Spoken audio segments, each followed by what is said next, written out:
Hello, friends, and welcome to another episode of Kuvera Insights, where we talk to industry experts from all across the spectrum to glean more insights on how we should improve our household financial management. Today, again, we have two very special guests. Introducing Lisa, who's the founder of Money Puzzle and has been in financial services for about 15 years, in wealth management, in asset management, and most recently as a personal finance writer for the last 8 years. So she's now combined her two passions, writing and personal finance, and she wants to kind of educate a lot more Indians on how to better manage their wealth. So welcome, Lisa. Welcome to Kuvera Insights. Hi, Gaurav. Thanks a lot. Thanks for having me. We also have Vishal, who is the CEO of IDFC Asset Management Company. Again, Vishal has over 2 decades of financial services experience. He was the head of wealth management at Standard Chartered Bank. Prior to that, he has worked at American Express in New York and in Bombay. Vishal is a director and is the director on the board of Amphi and Alumnus Ahmedabad. Welcome, Vishal. Glad to have you here at Kuvera Insights. Great being here, Gaurav. Thanks for having me. So getting started. So we want to focus, today's chat around new investors, around someone who started investing in the last 2 to 3 years, right? They have gotten into equity investing, whether it's through mutual funds or through direct equity, with a promise or at least a hope of 10, 12% returns. They've seen a very nice bull rally from 2008 till 2016. But suddenly, out of the blue, literally a black swan event, and now they see themselves in a situation where their SIPs are probably flat, down 10%, 15%. Lump sums could have been down even more, depending on which sectors they are or whether they are in the index or a managed fund. But generally now there is this feeling of, what do I do now? Should I move back to FDs? So how do we ensure that these investors stay the course? How can we help them? Lisa, if you want to start, and then we can go to Vishal. Yeah, sure. So, it's interesting you're talking about the 2 to 3 year, the new investor who's just joined in, but in sitting in March when the markets actually were sharply down and now they've recovered a bit. But at that time, if you had seen the 10-year SIP, even that in some cases would be negative. A 10-year SIP turning negative is a big deal, So if an investor has come in with the thought that, look, I have a 7 to 10-year period, and they started 2 years ago thinking that, I'll stay invested. Now, if they go back to, their people they know or their advisor and say, look, even the long-term SIPs are down, it's extremely an experience that you don't want to go through, really. However, I think what's important is to understand that equity is not an asset where you can get linear returns. We talk about this 12 to 15 average, over a period of 7-10 years. But what we don't talk about is the fact that it will come in lumps. You'll have a 40% return in 1 year. You'll have a minus 15% return in 1 year. I think that conversation is extremely important. Unfortunately, for the people who started in the last 1 or 2 years, that negative experience is coming up front, which may not be a bad thing, because if you look at it, the lower the market goes, you're really buying the asset at a lower price, and you have that many more years for it to grow. So in terms of having a long-term horizon for your investment, starting out at a point where prices are lower is not a bad thing for an investor. You get more units for your SIP as prices keep falling. More units means you have more units that will grow when the markets, start to rally back up. Now, whether that's, 6 months, 1 year, whatever, however, you still have 7 years or 8 years or 10 years out of your period. So it's not a bad thing, really, to start That's at a fair point. How do you explain this to a new investor, Vishal? Like, how do you put it in front of them that they look at it, and it has to be simple, right? It has to be something that they see and they say, okay, this makes a lot of sense. Right, Gaurav. So I think, 2 points I'd like to highlight. The first is, and this is just a bit of data, so please bear with me. When we look at, let's look at a 10-year SIP, and I'm going to use averages. And this is a study we did, using the Sensex as the benchmark and using data from 1995 onwards. So hopefully, all the 2-3 major cycles have been accommodated within this period of time. Right. Now, and you look at, for a 10-year SIP investor, if the first 5 years were very positive, right, and very positive being defined as more than 20% annualized returns, right? Okay. What was that investor's final outcome? And what we found was that when the first 5 years were more than 20% annualized returns, the next 5 years averaged out to about 9% or so.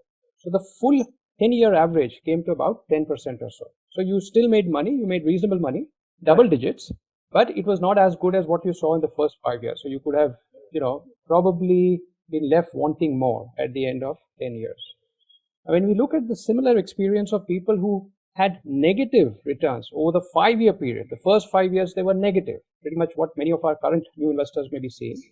The next 5 years, actually, on average, they made very, very healthy double-digit returns. In our data, it came to almost 36% plus compound. Wow. Okay. Which this meant is the that second. over This is the second 5-year period. The second lot, yeah, the second lot. So the average out worked very well for them in the second half of this 2 5-year periods. And over the full 10-year term, these investors who had negative start at the first 5 years ended up with 16% compounded. So actually did better. They were significantly better off. Keep in mind, 6% additional returns over a 10-year compounded period. It's significantly better. It's at least double. At least double, that's right. The real money. So in some sense, therefore, many of our investors who have started out, during what I would call a troubled or a very volatile period and are looking at negative returns right now, I would offer some of this data and ask them to take heart.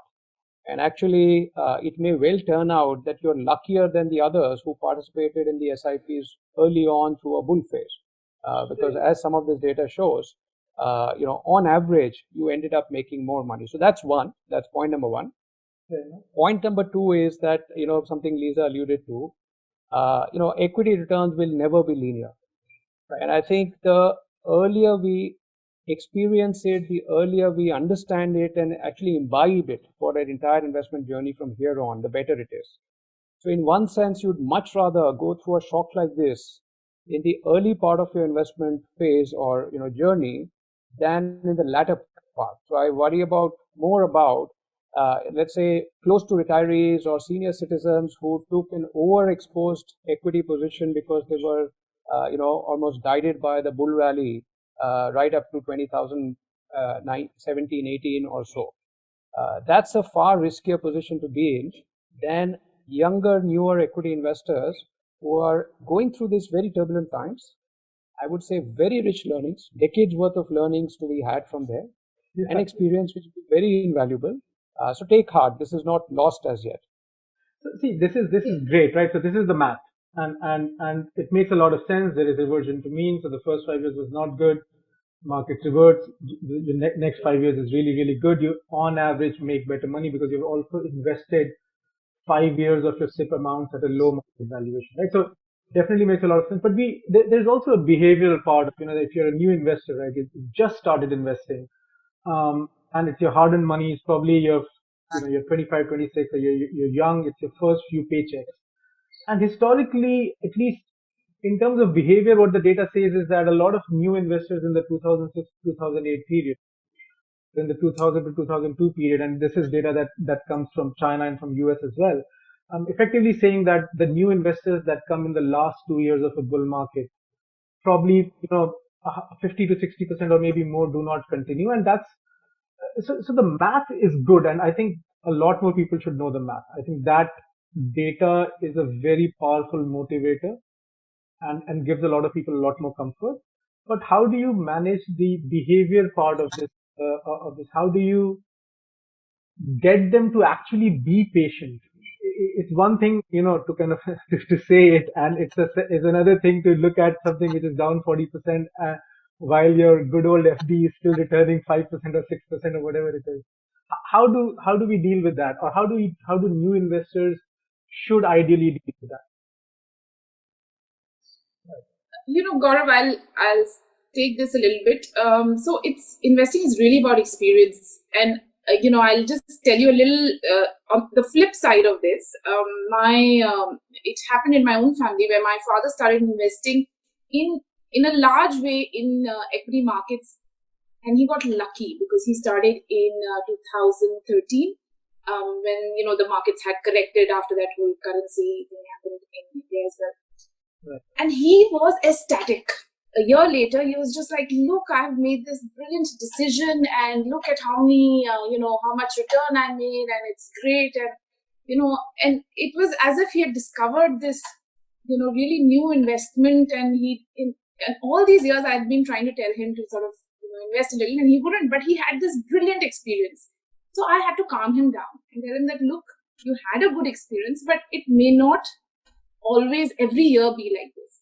And that is, I think one has to keep communicating that it comes back to the same point that equity will never deliver the same thing again and again. And if you go back to data now, look at the years where the correction in the market lasted, say, a long time. So there was, I think, 2000, in 2000, the tech bubble, the correction lasted around 19-20 months. But the 1 year return after that was more than 100%. And the same thing happened in 2008 again, where the correction, it kept happening. We had double bottoms and, it carried on for 14, 15 months. And then after that, the 1 year return was again 90 to 100%. So it has happened time and again. And this communication is really, really important. And I'm sure, Vishal, you know more about this because you're probably dealing with your clients and this kind of communication going out all the time. Right. I think all great points, Lisa. And if I want to just add on them with some different areas as well. Firstly, I think it's very important, Gaurav, for our investors to go back to really the basics, which is question: why did I start? What was the objective? And I must admit that for many of us, it's because I had some spare cash and someone told me buy a mutual fund, so that's what I'm doing. And that's what you've done, saving, right? Your ELSS tax saving, that's a very big motivator. Right. But if you haven't, then I would encourage that start anchoring to a goal.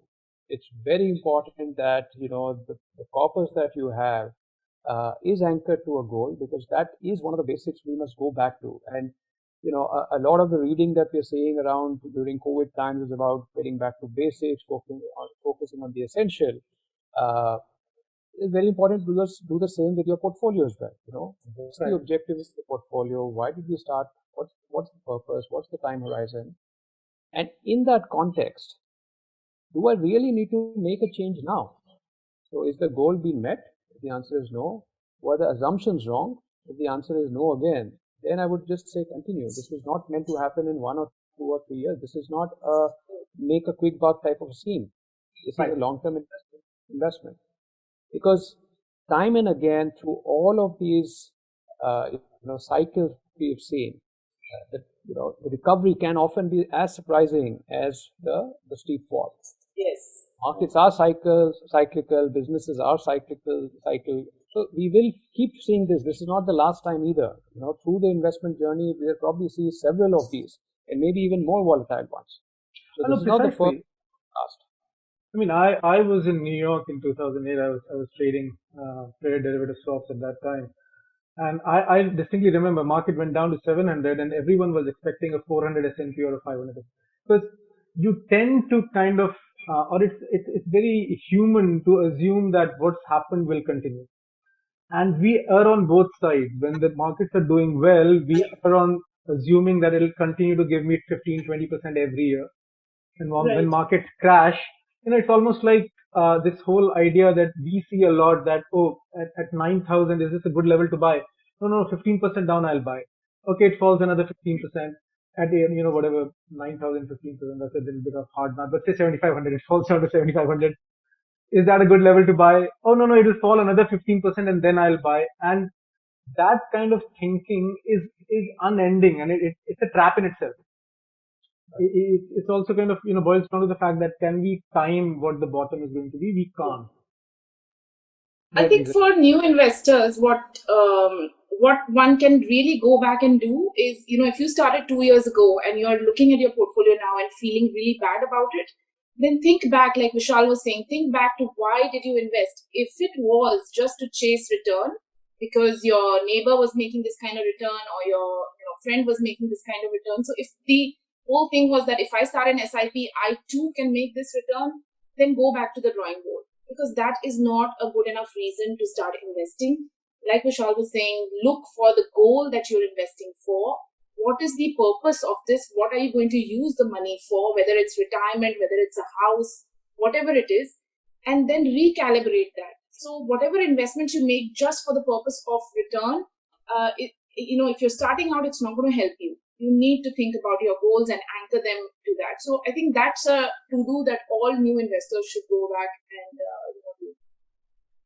Fair point. I think mental accounting definitely, and I think there's a lot of research also that actually shows that people who tie their investments to goals tend to be longer term investors and tend to have better outcomes because they don't chase returns. Exactly the kind of behavior that you're saying that new investors should not do, and of course older investors should also not do. Just because you're in the market for 15 years does not mean now you have the liberty to chase returns. I think good practices continue, but I think for at least for people who have been in the market for 15 years, they have seen a few business cycles or they've seen a few market rallies. They at least have that comfort. I think for newer investors, it's a more tougher question to answer. So 100% agree with that. I mean, coming back to our own investment lives, right? Like, what is one piece of investment advice that you think if you had gotten when you started investing, it would have been like? I mean, it would also be good to know how long have you guys been investing, personally, if you're okay to share that. Right? Yeah, you want me to go? I'm okay to I share. can go first. Yeah, please. So I think, so I've been investing in the equities market since the late 80s. So, sorry, I'm a dinosaur in that sense. This was the CCI days, and we've seen how the physical change to demat, and the markets now are completely unrecognizable from those days. So you are one of those guys who bought Wipro and left it in the cupboard, right? and then 30 years later, bam. Or missed out on the Infosys IPO, which actually. So there are all these learnings over so many years, but I do want to point out that the point Gaurav you made is which is very, very important, which is behavior. So managing your portfolio is much more about managing your behavior than about getting information or the best tip or the best piece of advice or trying to time. And we must recognize, at least I recognize, that behavioral biases in me are very deep. It's not very easy to overcome them. So a starting point may be just to start recognizing it. Unless I know, I can't even begin to change it. So start recognizing the fact that, yeah, we all have our biases. Whether it's an action bias or whether it's following the herd or following, getting caught in greed or fear. All of these are biases that we must be at least conscious of, and only once we are conscious we can start to try and work around them, which is get back to discipline in earning. Now, to me, the biggest learning, or one of the biggest learnings, has been around the importance of allocation. And the reason is that starting out as an investor, I think all of us get sucked into this get rich quick scheme of what's the tip, which is the fund, which is the next winner, or whatever we can do to get fantastic returns. And we chase returns and we forget about risk. And when later on, when you study this formally, you find that study after study after study, and some of them have won Nobel Prizes, show us that 90+% of your portfolio returns will be actually an outcome of your allocation. So everything else that we are spending time on is actually just adding up to less than 10%. So we are in fact doing an inverse of what we should be doing. We spend 90% of our time, at least I did, looking at which equity or which company or which scheme, and then pricing and timing and manager and all of this, when actually this will contribute only 10%. 90% is what's my asset allocation mix. And at times of crisis like this, I think this need to balance return with risk becomes even more apparent. So those who have an allocated portfolio today have not seen as much capital loss as many of the others. And over a long-term period, therefore, measuring return is of course important, but measuring risk as well and adjusting for these periods is going to be very, very important for all investors. So for me, decide allocation and then stick your money into an SIP. It can be a combination of equity and debt. There's nothing wrong in that. And that allows you to have the best probability of achieving your goals. Fair enough. Fair enough. Either? Yeah, okay. So, I'm your average Joe investor. My investing journey, like for many others, started with tax saving. But what I didn't do ever is buy a fixed deposit. For some reason, it was not something I thought about very much, but it just didn't happen. And that I'm thankful for. What also I'm guilty of over this long journey is, like Vishal is saying, not paying as much attention to allocation. So everything is rather a lot around, equity and long term. But there is a need to build in an allocation to, cushioning the portfolio, which, we haven't paid so much attention to it. In fact, it's a conversation that I've had with my husband just in this correction itself that, should we bump up our emergency fund? Should we have more? Because clearly, you cannot predict how sharply your market-linked returns will react in any given period or for how long they'll remain low. So, should one prepare a bit more in a cautionary way in the asset allocation? And that's really, something that we've been talking about. So yeah, I'm out and out an equity kind of investor, but I think the importance of allocation is going to be underlined in times of crisis like today. And I feel it myself as well. Both very, very important points. I think the importance of asset allocation, of course, is undeniable. And I think, like Vishal very rightly pointed out, there are enough academic studies that show that most of your long-term returns, the alpha or at least the kind of, excess returns that you can think of, most of that comes from asset allocation rather than security selection. And that's really, really powerful. For me, actually, the advice that would have helped the most is just patience. I think I was a very, very action-oriented investor when I started. So literally, you have to make money, and so you're just taking too many actions, and the outcome is that you're losing money. So then you get more frustrated, then you take more action, and then eventually the realization comes that less is more. Actually, you should not trade a lot. You should actually, just stick onto your positions, and I think we are also kind of, I definitely think that the luck does play a part. I mean, I actually started investing in 2000 December, early 2001. So I just started. I was one of those new investors at one point, and the market crashed, and all of that happened. But for some reason, mostly because I had excess capital, so I kept investing. It also helped that US has a safe forced saving program, the 401k program. India does not have a forced saving program, and I think for young investors that can be the most powerful thing. But that's a policy question. I don't think we can answer it here. But the forced saving can definitely become a massive game changer for young investors, because it literally forces you to invest through multiple cycles. So that helped me a lot. I think that whole realization that if you look at the compounding formula, 1 plus r to the power n, the n is more powerful than r. So if you stay invested for 10 years, so that patience is rewarded. R is not in your control anyways. So that would have helped me. I think first couple of years it would have saved me a lot of agony. But at least we graduated from being new investors to now, if I can call ourselves seasoned investors, to seasoned investors. So that's great in itself. I think one thing I would also change is that I'd start earlier, and not just because I have to save tax. And the realization that, and now it's so much easier. I mean, with platforms like yours, one can start with small amounts. Back then, we still had to fill forms, and there was a lethargy in the whole process. But I would definitely start earlier than I did. That's the hardest thing to actually train young people for, Vishal. I would love to get your opinion also. Of course, mathematically, it makes the most sense. Behavior-wise, kind of, training your mind on how to think about investments and how to manage investment. But that's also a time period when people are literally not looking to invest, right? That's not, going out to movies, going out for dinner, having fun. That's top of your mind. So how can, how do you guys think about this? Yeah, so again, no mantra or no clear answer, to be very honest.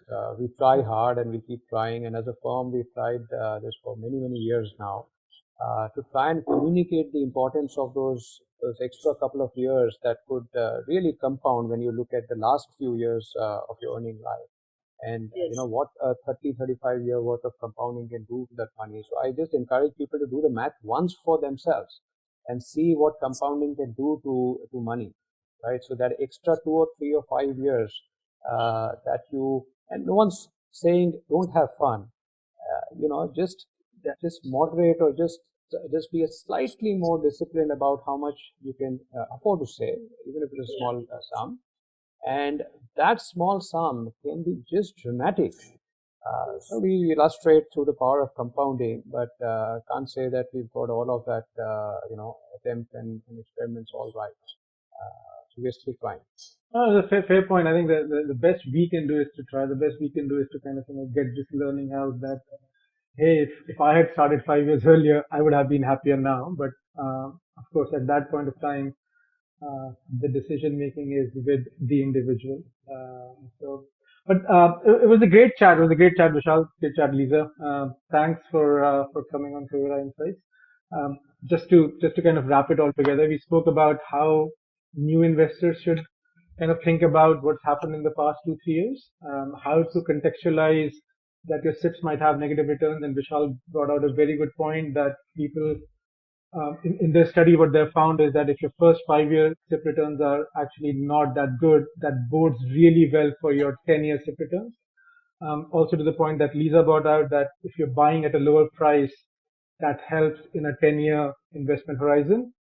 So, I think the writing on the wall is clear. Of course, stick to the basics, stick to asset allocation, stick to goal planning, and don't let this adverse shock stop your wealth building journey. Is that fair? Do you guys want to add anything? Or? I think it's very that's right. Perfect. Thanks, guys. Thank you so much. Great. Thanks for having me. Thanks, Gaurav. Thanks for having me.